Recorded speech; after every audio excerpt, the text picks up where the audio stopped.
Naging usap-usapan ngayon sa social media ang kantang The Rivers of Babylon na isa sa mga viral dance ngayon sa iba't ibang social media platforms dahil sa interpretasyon nito sa pamamagitan ng pagsayaw.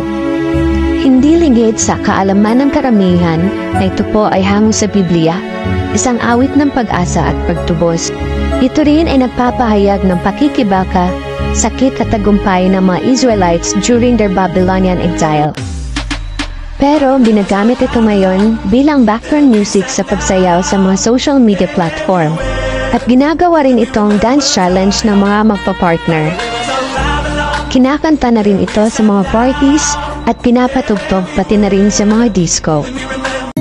Maaaring ang karamihan ay nasabay lang sa uso at hindi na isinaalang-alang ang sinasabi ng kanta. Inilalarawan ng lyrics ng kanta ang pananabik ng mga Israelites sa kanilang bayan, mga alaala nila sa Zion nang sila ay sa pilitang umalis. Ito rin ay isang paalala na ang ating Panginoong Diyos ay palaging nasa tabi natin, especially in our most darkest times.